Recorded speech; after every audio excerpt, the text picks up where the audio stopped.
Hi, welcome everybody. We're going to go ahead and get started. So welcome to Books in Focus. Hi Becky. Hello. So we're going to go ahead and get started talking about books that are coming out in January of next year. We're going to, of course, start, as we always do, with our bestsellers in fiction. The first one that we have is called Private Missing Persons by James Patterson. In Afghanistan, a U.S. pilot is shot down during a covert mission. In New York, a mother is forced to flee with her 2 young children. Finding the connection between the 2 events will lead the private team right into a deadly trap in this fast-paced, action-packed thriller. Next, we have Upside Down by Danielle Steele. A famous actress and her successful daughter are estranged. However, both women find themselves navigating an unconventional romance that makes them reconsider their past and what it means for their future in this hopeful story about reconciliation. Next, we have Random in Depth by J.D. Robb. This is the 58th in the Death series. Yeah, that's a fun one. It is a small and easily concealed weapon wreaks havoc, and the killer is just a face in the crowd. Our protagonist, Dallas, must discover if the attack was random or targeted in this well-plotted mystery. The next we have is The Night Island by Janie Ann Krenth in the Lost Night File trilogy. Talia and Palace and Amelia are still trying to discover what happened to them months ago, the night that they can't remember, when the disappearance of a mysterious informant will lead 2 desperate people for answers to an island where death lurks. The Furies by Alex Michaelides is a psychological thriller, and I'm just going to read you the 3 descriptors from the publisher, the 3 sentences that they have for this one, because it's super fun. It is described as a Greek tragedy in the guise of a postmodern thriller, a masterfully woven story of Shakespearean twists and Machiavellian turns. Shades of Agatha Christie and Sunset Boulevard color this outstanding psychological thriller. That's all from the publisher, so it should be pretty fun. The Heiress by Rachel Hawkins is about Rudy McTavish, Callahan, Woodward, Miller, Kenmore. She was not only North Carolina's richest woman, but also its most notorious. She was a victim of a kidnapping as a child and widowed 4 times through her life. When she dies, she leaves a complicated legacy and a 9-figure fortune to her adopted son, Camden. But not everything is as it seems in this intensifying thriller about the bonds of family. Next, we have Come and Get It by Kylie Reed. This is described as a fresh, provocative story about a residential assistant and her messy entanglement with a professor and 3 unruly students. It is a tension-filled story with themes of money, bad behavior, and indiscretion. And then finally, on a slightly lighter note, we have The Friendship Club by Robin Carr. This is a heartwarming new story about 4 women coming together during a tumultuous time in their lives. They forge an unbreakable bond that will change them forever.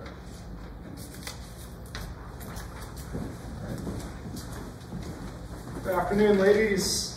Good afternoon. Now we have our bestseller nonfictions. Starting off, we're going to have Gut Check by Dr. Stephen R. Gundry. In this new addition to Dr. Gundry's Plant Paradox series, we take a look into the complex ecosystem of the human guts and all the microorganisms that live inside it and how they control every aspect of your health. The Showmen by Simon Schuster. See the first-hand accounts of the Ukraine-Russian war from President Zelensky's eyes and his accounts of the conflict. Acclaimed Times journalist Simon Schuster delves into Zelensky's evolution from comedian to wartime president of a nation under siege. We have The Holocaust by Dan Stone. This novel delves into the harsh realities of the Holocaust and opens up more horrors of genocide executed by the Nazi regime, revealing the countless peoples murdered in their homes and recognizing that the Holocaust was not exclusively a German transgression. And Then We Rise by Common, the self-care title by the musician Common, delves into his search for meaning when he couldn't find fulfillment in his celebrity career. Common focuses on 4 elements in his book: food, body, mind, and soul, to bring balance to his life. We have Infectious Generosity by Chris Anderson. The leader of TED brings us a plethora of stories of people doing great things for their fellow human beings and how that generosity spreads like wildfire. Anderson explores the power of sacrifice and how you can help your neighbor and be part of a cycle of generosity. Learning to Love Midlife by Chip Conley. This book works to change your mind about your midlife years, learning to love yourself and pass your earned wisdom on to others. These 12 reasons will teach you to transition with grace and confidence. Our Moon by Rebecca Boyle. This dives into the history of our moon's impact on science and our species' evolution. We'll baffle you with the little known history we have with our big beautiful rock, from the effects it has had on our tides to how it has helped us progress in both sciences and religions. Our moon will certainly change your world. Naomi Osaka by Ben Rothenberger. There's no R there. Not the quarterback. Extract that This biography tells the full life story of tennis icon Naomi Osaka and her rise to fame, her and her family's travels around the world, and her conflicts as an activist on current social issues. This is a debut novel by this author. It's a sweeping, tender, picaresque. There's a literary vocab word for it. Does anybody know what that means? Do you know what that means? Me? Yeah.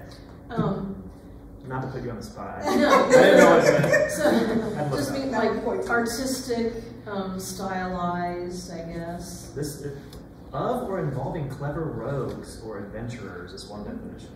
I like that too. Yeah. It's even better. Who doesn't like a clever rogue? Tense plot, but also laced with humor. So you have 2 brothers, Saba and Sandro, and their father, who have fled the former Soviet Republic of Georgia for asylum in England. 20 years later, the father decides to return, and he disappears shortly after his arrival, followed by the son, who also returns and then disappears.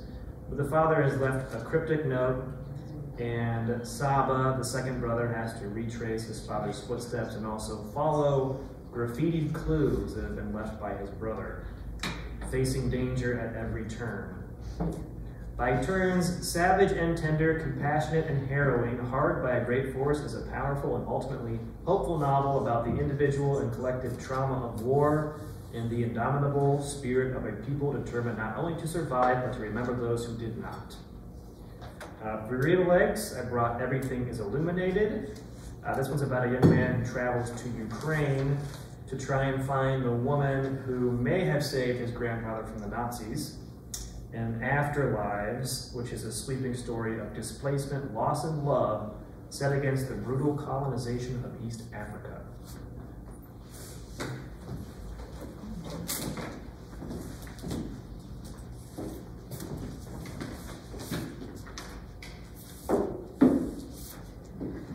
So next, Never Blow a Kiss by Lindsay Luvis. This is a historical romance. It is the first in the Secret Society of Governess Spies series. It is described as a beautifully witty Victorian romance. A governess spy running from her past falls for an ex-soldier turned railroad magnate, full of interesting characters, historic details, and surprising plot twists. It's also described as perfect for fans of Bridgerton. So naturally, my first read-alike is The Duke and I, the first in the Bridgerton series. It also has a similarly strong female protagonist and beautiful historical details, and will introduce you to the characters of that series as well. My next read-alike is Artfully Yours by Joanna Lovell. It is also set in Victorian England with a female protagonist who isn't quite what she seems. Nina Finch is a forger, though she'd rather be a baker. Despite her talent to copy the masters, when her brother carelessly puts one of her forgeries before London's most discerning art critic, sparks fly between them. Debut novel from a previously published poet. It's going to meander in a thought-provoking style on how we spend our lives looking for meaning. Our main character, Cyrus Shams, loses both his parents as a young man, and Cyrus struggles with adjusting to life and finding meaning in his own. He becomes an addict and surprisingly a poet who becomes obsessed with martyrs and the stories around them. He looks through his family's past and finds many surprises. Reviews suggest that Martyr is an original tale, funny and profound. It really strikes me as one of those books you're either gonna love it, you're gonna hate it, you gotta be in the mood for it. The author is from Tehran and now lives in Iowa. Sure, I thought that was interesting too, yeah. But I like a story, you know, when the author's from where they're writing about, not just heavily researched it. I think that gives it some authenticity. And you know, he's got that Midwest relatability here in Ohio, Iowa, maybe, who knows. But the style of the thought-provoking, the inner search, the kind of reading the author's thoughts made me think of The Vulnerables. This is also a witty, soul-searching story with an interesting female narrator asking what it means to be alive. For a more straightforward, out of the author's head experience, check out A Little Life. This is an award-winning novel that follows 4 college classmates struggling with life, money, love, and ambition in modern New York. It explores topics like family. The Mayor of Maxwell Street is also a debut novel, I do believe. It's going to be strong female character, historical fiction, a little bit of a page turner, lots going on in this one. I wrote for fiction fans of a glamorous backdrop and a wonderful love story as well. Takes place in 1920 Chicago. Main character Neely Sawyer is a rich debutante who enlists the help of a speakeasy manager to find the head of the Maxwell Street crime ring. So she's looking for the mayor of Maxwell Street. Nelly's much more than what she seems. She's easily written off as the daughter of the richest black man in America, who's a horse breeder and a debutante and a socialite, but she moonlights as an investigative journalist. And she's working behind the scenes, of course, to stop crime in her community. Takes her to a lot of seedy locations. She's going to meet a lot of interesting characters, including the charming and mysterious Jay Shorey. Jay's been surviving the gritty Chicago underworld while aspiring for more. He was born to a biracial couple in Alabama, and he knows what a struggle the American dream can be. These two will be limited and trapped by expectations, Jim Crow, violence in Chicago, and they'll work together and have to make some life-altering decisions. The setting especially made me think of the last call at the Nightingale, which is also kind of a speakeasy, more of a mystery. They find a body at the club, and the strong female character gets swept up into clearing her name and figuring out who done it. This is the first in a series, The Wicked Redhead by Beatrice Williams. Ginger Kelly is on the run in this one after being accused of running during Prohibition. She finds a conspiracy theory spanning decades and gets caught in a love triangle. So also fun, tumultuous reads. What was the title of that last one? I can't. It's The Wicked Redhead. Ilium by Leah Carpenter is a gripping story of international espionage about a young, lonely Englishwoman who is recruited to become a spy. So the young woman is the story's unnamed narrator. She tells the story in flashback. Lacking a sense of purpose in her life, this woman is wooed by a mysterious older man, whom she marries after a whirlwind romance. Eventually, this man reveals himself as a spy and grooms her to become one herself, and she finds herself then posing as an art dealer in the home of a former Russian general. playing a key role in a long-planned, high-stakes CIA Mossad operation that only needed the right asset to complete. Carpenter takes a refreshingly cerebral, literary, and cunningly cinematic approach in her exploration of personal, moral ambiguity. I brought The Collector by Daniel Silva. This one's a popular long-running series you guys are probably familiar with. In this particular one, the legendary art restorer and spy, Gabriel Allon, or Allon, I'm not sure how you pronounce it, tracks down the world's most valuable missing painting while also trying to prevent a conflict between Russia and the West. The Helsinki Affair is about a young female CIA officer who teams up with a legendary spy to unravel an international conspiracy. Next we have Valley Verified. This one is an addictive coming-of-age story/workplace romance that the publisher describes as Legally Blonde meets Silicon Valley. So the story is about New York fashion writer Zoe Zhang, a young woman who is discontent with her small apartment, meager salary, and controlling editor. So after receiving an offer for a well-paying job at an app startup on the other side of the country, she decides to move. Her task in her new environment of cutthroat Silicon Valley is to revamp the company's image before the company's future and her own goes up in smoke. The book is described as immersive, cinematic fun, and swoony escapism. Good Fortune by C.K. Chow is a debut novel that puts a spin on Pride and Prejudice, and it's set in New York City's Chinatown. And then Anna Kay, a love story by Jenny Lee, also has a young Asian American protagonist. It's also a coming-of-age story with some romance and also set in New York. Radiant Heat by Sarah Jane Collins is a mystery.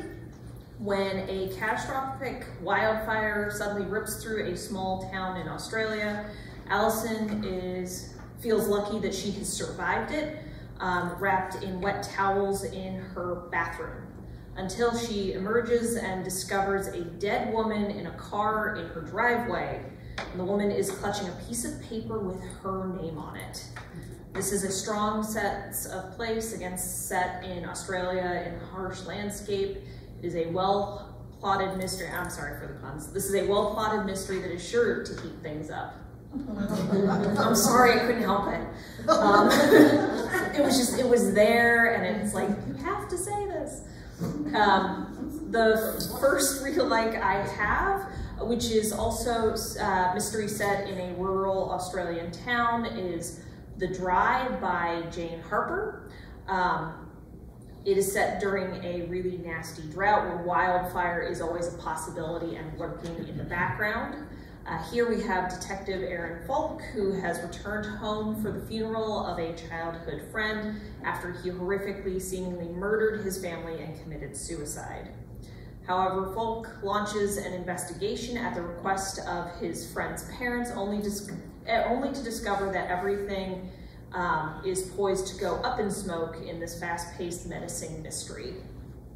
Next, I have The Tin Roof Blowdown by James Lee Burke, also continuing with disasters and how they impact criminal shenanigans. This is set against the chaos of Hurricane Katrina making landfall in Louisiana.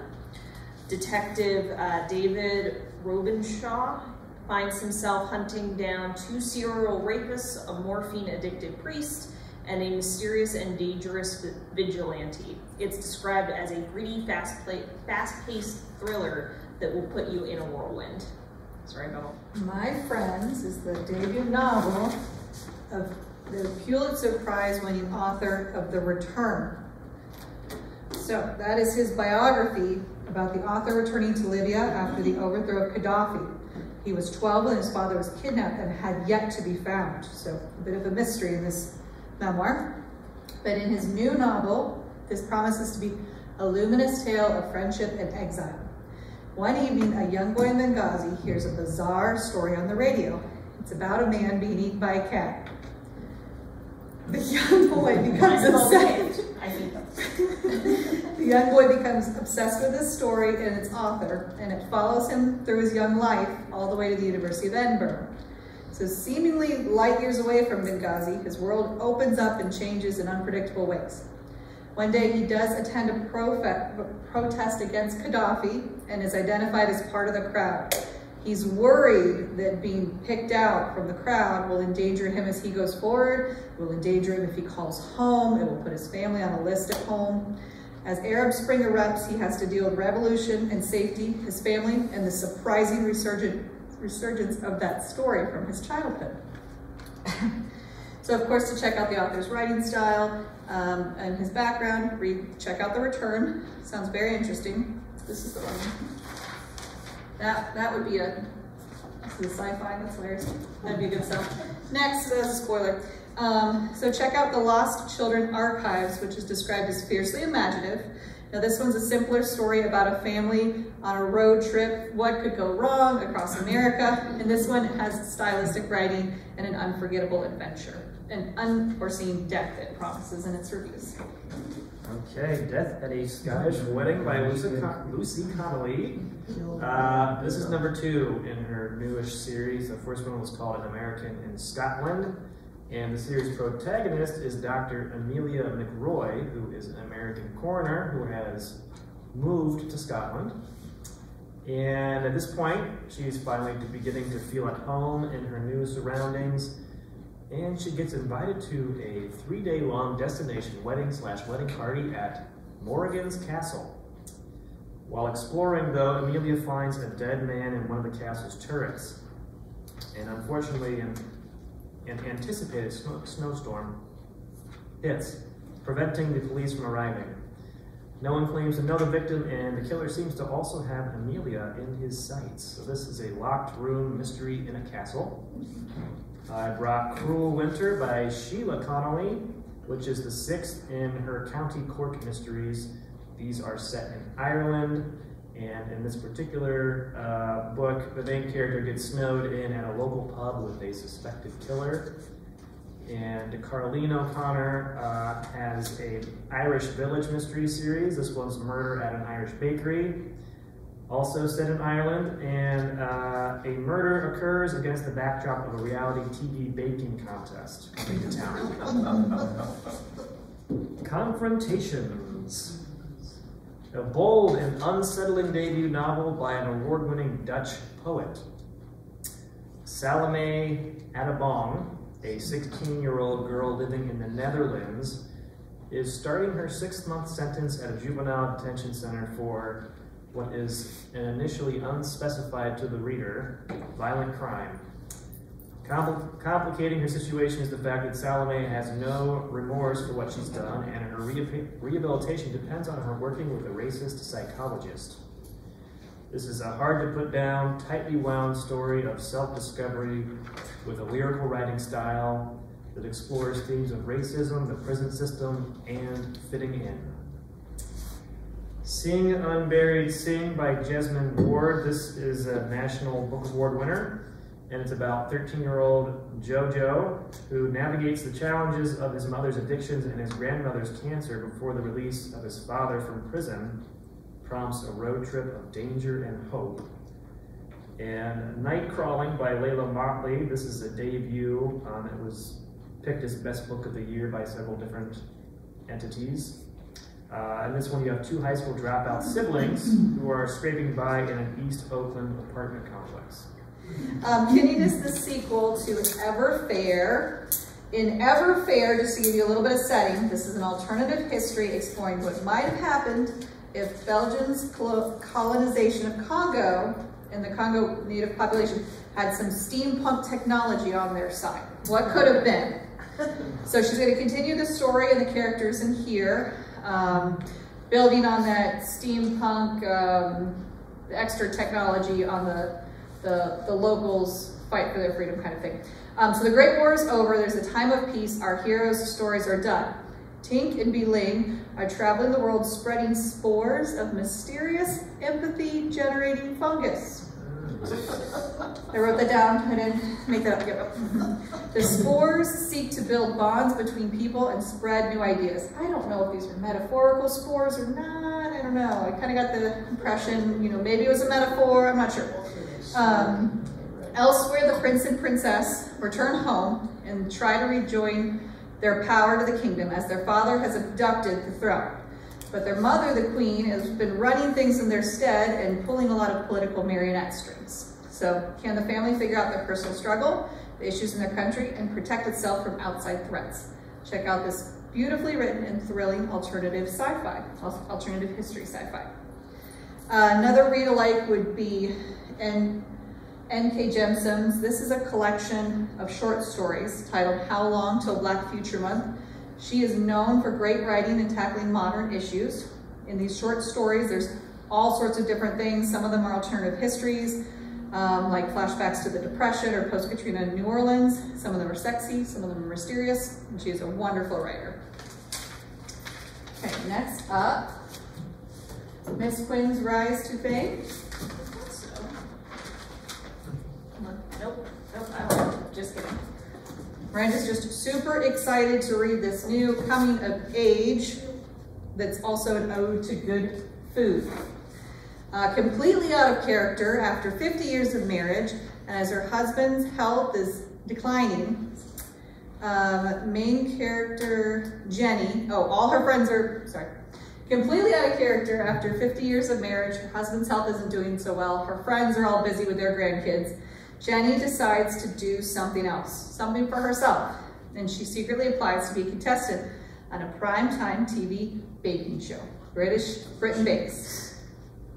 Britain Bakes, she's in a wild new setting, of course, challenges, cameras, and she's doing really well with her newfound independence. But slowly and surely, the independence and pressure are starting to get to her. Little things from the show, whether it be sugar donuts or a cottage loaf challenge, bring up old memories. And one suppressed memory, buried so long and so deep, it could affect the very foundation of her marriage. Can Jenny pull through this recipe for disaster? Made me think of Straddle's Great Kitchens of the Midwest, which is a surprising family story with ties of heritage and recipes, one dish and one character at a time. For a more mysterious take on the British baking show trope, I guess we could say at this point, check out The Golden Spoon. It follows a hit cooking show competition that seems normal. You know, the hosts are feuding, the contestants are stressing, until someone disappears from the competition. Van Gogh. So this one's a thriller, We're black. an ingeniously plotted thriller, in which two descendants of art thieves find a work rumored to exist but never before found, Van Gogh's final self-portrait. Shortly after discovering it, however, it is stolen from their hands. And so, art historian Alexis Verde and art history teacher Luc Perron reunite with Interpol agent John Washington Smith to try and recover the painting. I think this is the second book in a series. This book offers glimpses into Van Gogh's life and puzzling death, as well as the history of art theft and protection during World War II. It also features historic European locations and appealing characters. And it includes drawings by the author himself, who is an accomplished artist. It's a wholly engrossing, historically illuminating, and thought-provoking art thriller. The Stolen Lady by Laura Morelli is a novel about two women separated by 500 years who each hide Leonardo da Vinci's Mona Lisa in order to protect it. And you know, when you're talking about art-related thrillers, you of course would think of Dan Brown as well. This one, Origin, Harvard symbologist, real thing. Robert Langdon tries to discover a secret promised to change the face of science forever. Okay, Cold Victory is a fast-paced, well-plotted historical novel set in 1947 Helsinki, so during the Cold War. You have two young wives of military attachés, the American wife Louise and the Russian wife Natalia, who find common cause in raising money for an orphanage, while their husbands, fueled by drunken boasting, agree to compete against each other in a one-on-one cross-country ski race. You know how men are. Due to Louise's naivete, what starts as a mostly good-natured and secret competition becomes a public fundraising event, advertised as a battle between democracy and communism. So now, under Stalin's brutal regime, a loss by Natalia's husband could mean his execution. So this one has themes of loyalty, friendship, love, and totalitarianism. Lilac Girls by Martha Hall Kelly.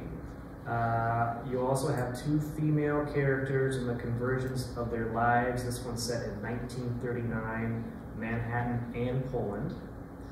And then I also brought A Woman of Intelligence by Karen Tanabe. This is a fast-paced historical thriller set in 1940s Manhattan. You have a female FBI informant as your protagonist in that one. Jinn Waits 100 Years is about a ruined mansion, the Jinn that haunts it, and the curious girl that finds out what happens there 100 years prior. The estate, Akbar Manzil, was once beautiful off the coast of South Africa. A century later, it lays in ruin.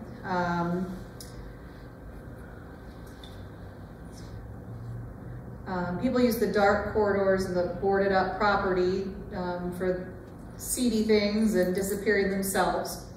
Our main character, Santa, finds herself inexplicably drawn to the mansion, the abandoned things in it, and the unopened doors.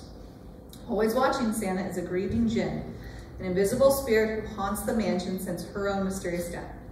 Santa is unaware of the creature following her, and her obsession with the house leads to her to dig into its past and find out more about those that used to live there.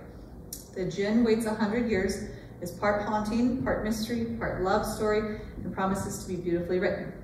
Read alikes include The House of Spirits. This is a beloved family story about the triumphs and tragedies of the Truba family, whose matriarch has some otherworldly abilities herself. It also brought up A Place for Us. In this one, an Indian wedding brings families together. Parents are faced with their children's life choices, lots of family drama in this one. An estranged son returns and secrets are revealed.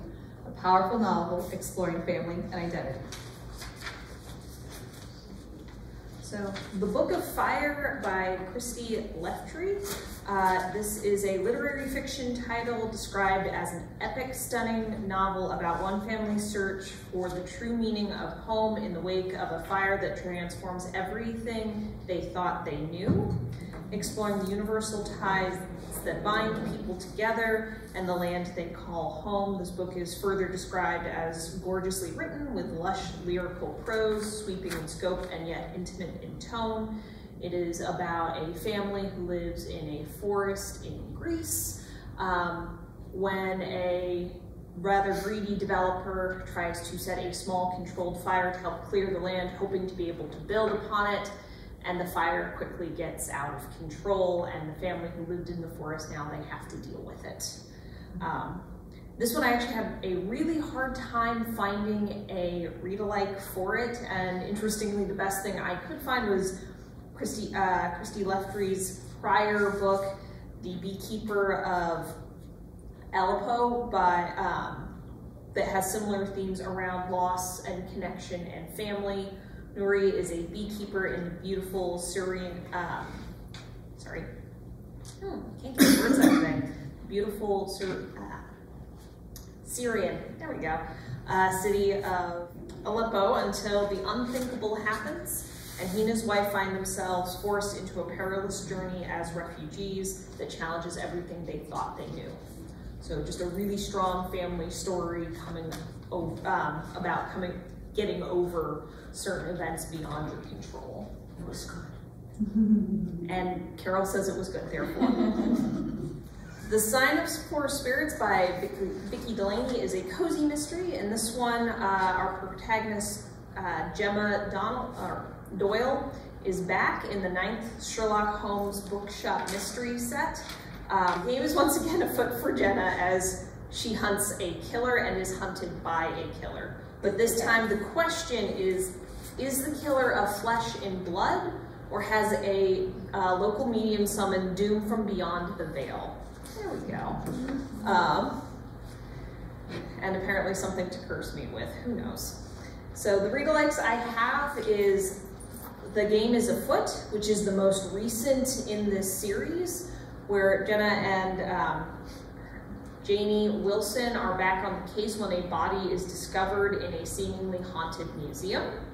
And then the first in the series, Elementary She Read, is where you're first introduced to the characters and where Jenna and Janie get together and begin solving mysteries. And then of course, the other read-alike I have are the original Sherlock Holmes books.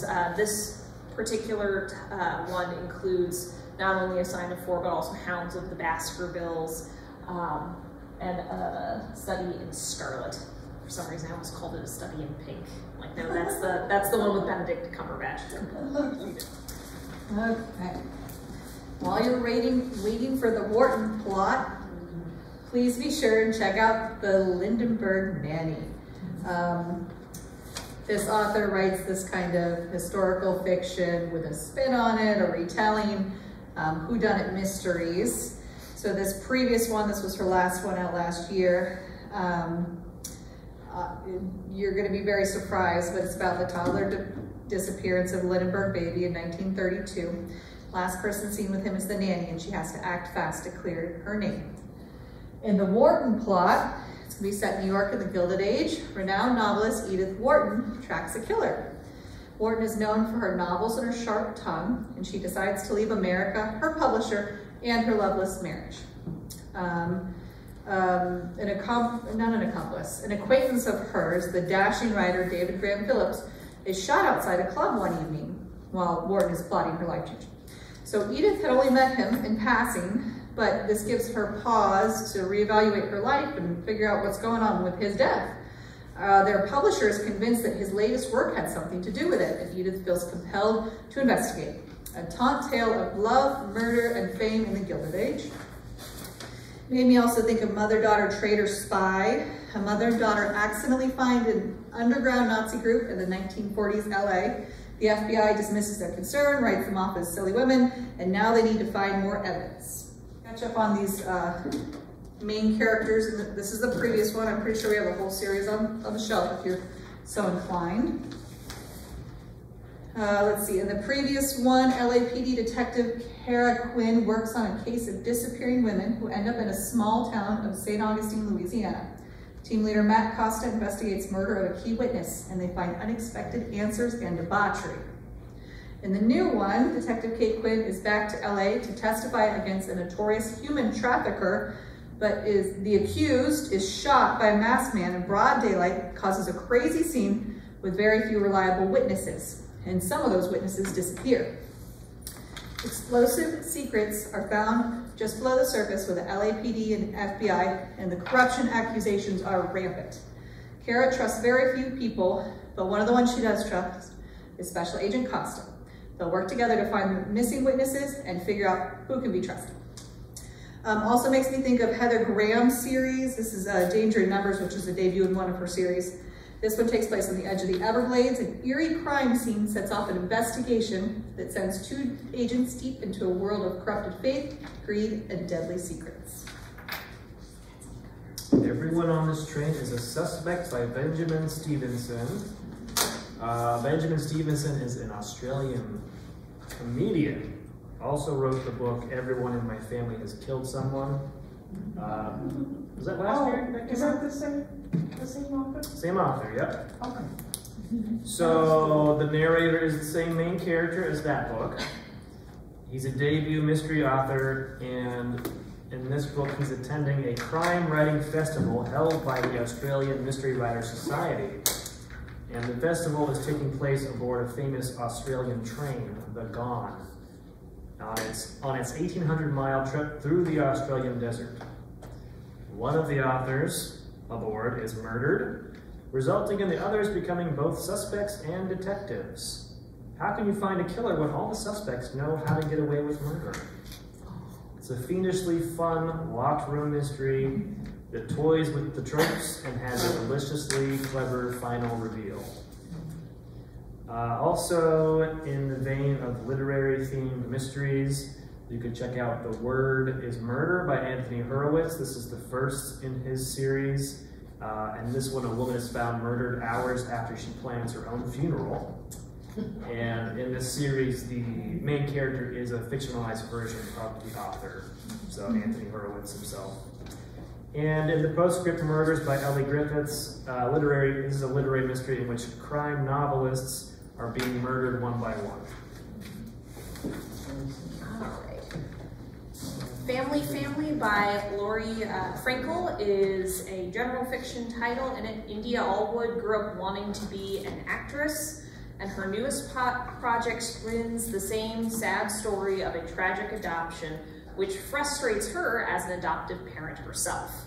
She finds herself in a media storm when she admits this frustration to a journalist. No matter how they're formed, the truth about family it's complicated in this heartwarming and engrossing story. The first real like that popped into my mind was Any Other Family by Eleanor Brown, with similar themes around adoption and what makes a family a family. This is a thought-provoking, poignant look at the themes of family, where Tabitha adopts a set of twins and has been working to keep them connected to their other siblings who have also been adopted by other individuals.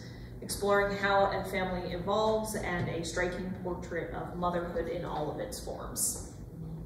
The next, in the form of media shenanigans for anyone who might have missed our book discussion on it, is The Echo Chamber.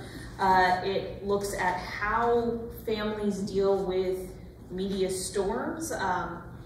This is a storm from inside a prominent, dysfunctional, slightly insane family in England that finds themselves at the center of a social media frenzy in a darkly humorous, satirical story about what happens when we are more connected to our screens than each other.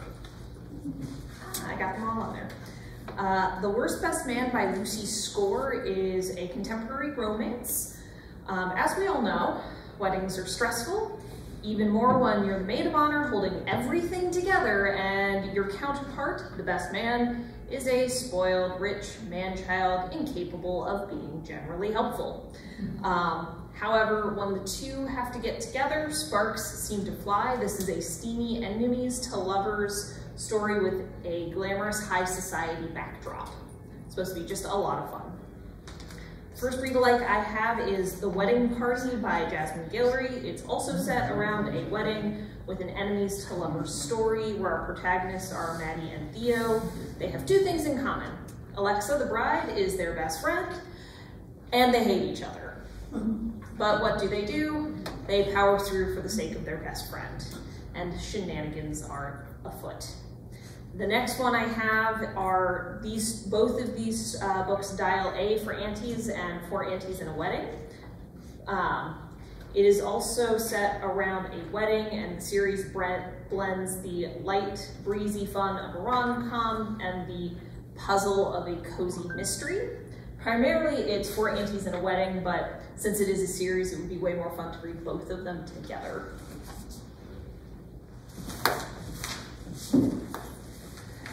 In the glittering but also ruthless world of opera, Maria Canales is known as the Divine One. With her dramatic flair and wonderful voice, she's the toast of the town. Readers get a peek into her childhood. She overcame a lot growing up in Nazi-occupied Greece, and she falls in love with the shipping magnate, I guess they say, I'm sorry, Aristotle Onassis, and he introduces her to a life of fame and celebrity. And it all falls apart when Onassis falls for Jacqueline Kennedy, of course. Author Daisy Goodwin brings to life this extraordinary, talented legend who had to overcome again and again and find her voice.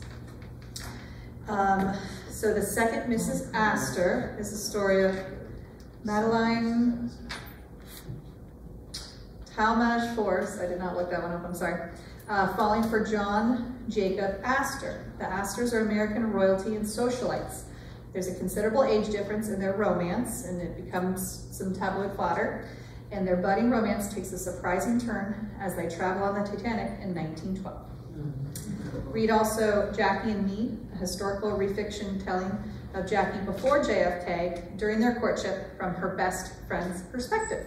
So this other one, you dreamed of empires? Dreamed of empires, yeah, you did. This is a wild ride and a revenge story. It reimagines the fall of Tenochtitlan. Takes place in 1519. Today would be modern Mexico City, with the Conquistador Cortez meeting with the emperor. So these two empires are going to merge, two languages, two possible futures colliding.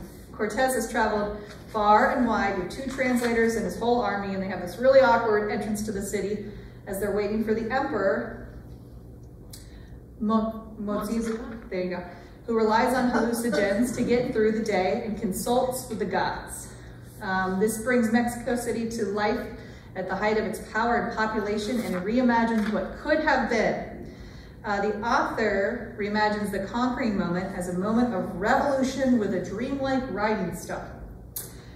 Reviews say the author has plenty of dark humor in this one, a meta-narrative, and I'm not even sure what that is, but I liked it, so I wrote it down, and a detailed history, be it real or imagined. This is utterly original and offbeat. Reads like the Book of Esther, which is a wild saga of war, technology, mythology, power, and faith.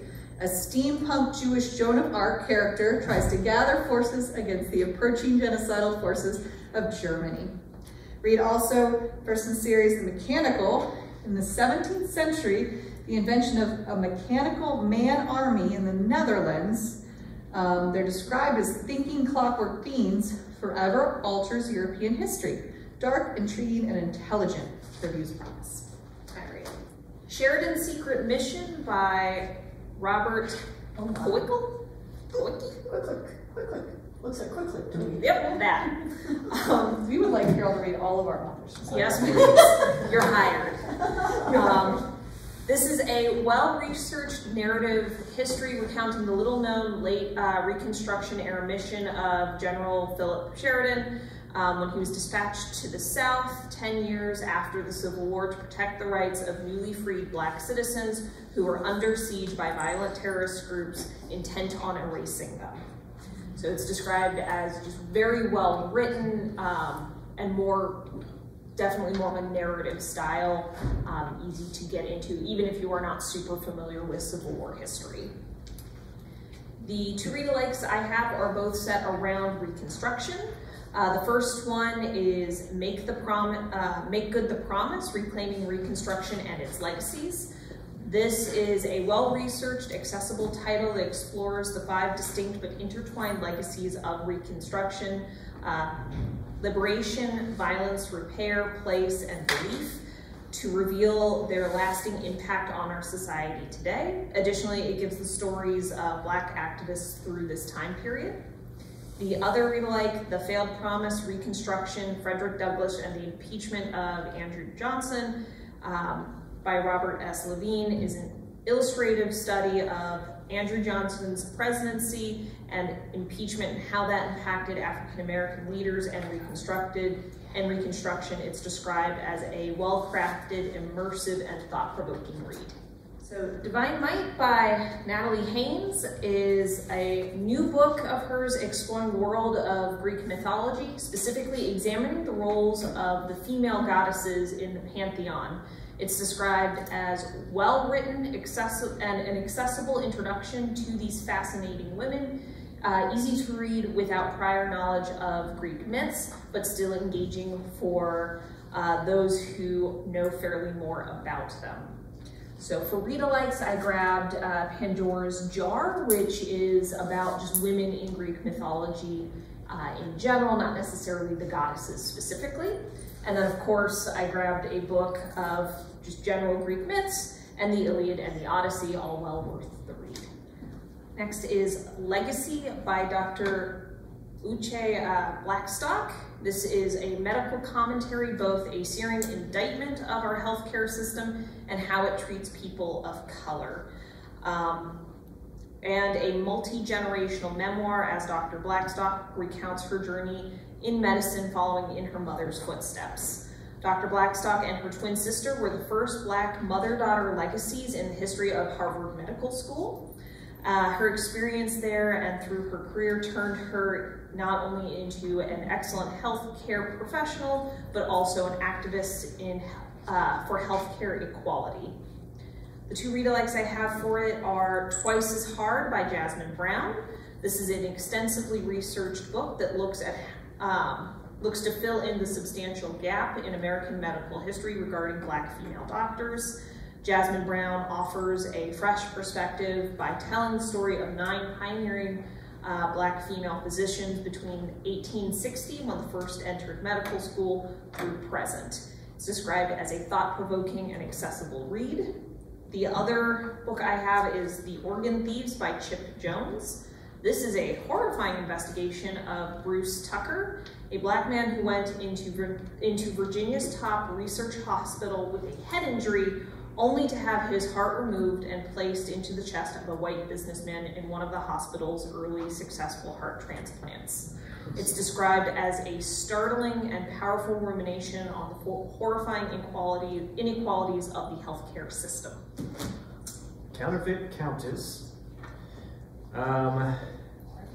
is about Dr. Josephine Janina Mailberg, who was a mathematician who saved thousands of lives in Nazi-occupied Poland by pretending to be a Polish aristocrat. And this book is based on her own unpublished memoir. Both of the authors are Holocaust historians, and Elizabeth White herself is the one who received this memoir in 1989. And I guess this has been a work in progress since then. It's a heart-wrenching profile of resilience, ingenuity, and heroism. If you like reading that sort of thing, you could also try Irina's Children. This is about a woman who saved 2,500 children from the Warsaw Ghetto in Nazi-occupied Poland. In The Light of Days is about a previously unknown heroic Jewish women who became resistance fighters in Hitler's ghettos. Okay, this one is The Age of Deer. It's a masterful hybrid of nature writing and cultural studies that investigates our connection with deer, from mythology to biology, from forests to cities, from coexistence to control and extermination. It invites readers to contemplate the paradoxes of how humans interact with and shape the natural world. A couple read-alikes would be H is for Hawk by Helen MacDonald. In this book, the author recounts her experiences training a hawk as she grieves the recent death of her father. And Fox and I by Catherine Raven is another example of an author reflecting on her relationship with an animal. This one is about her friendship, you could say, that she developed with a fox who regularly visits her isolated cottage in Montana. This is The Honey. This is an anthology of contemporary Black poets, described as vibrant, tender, piercing, and deeply inspiring throughout. It is a carefully curated collection, try saying that 3 times fast, mixing the traditions of Dudley Randall's The Black Poets and E. Ethelbert Miller's In Search of Color Everywhere. This book is being called a must-have for any lover of language.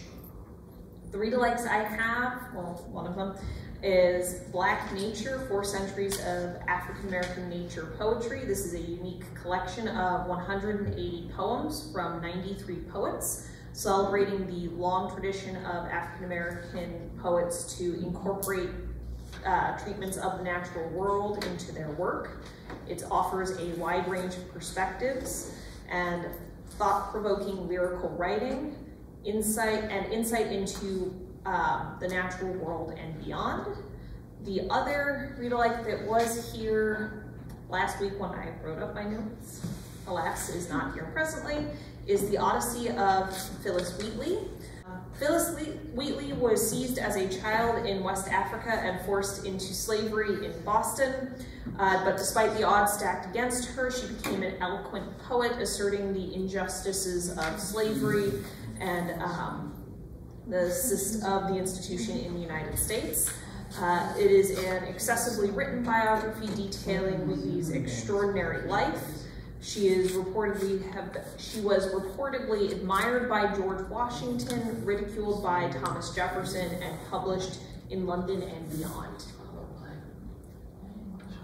And that is the end of Books in Focus. Thank you all so much for joining us. Our next one will be January 9th, so we'll see you hopefully next year or sooner. Thank you all so much. Thank you. You don't have books and chairs. Book show and tell, the Book show library and will be tell. closed on the 26th, and usually it happens on the 4th Tuesday. Yeah. Yeah. This is I just wanted to make sure. Yeah.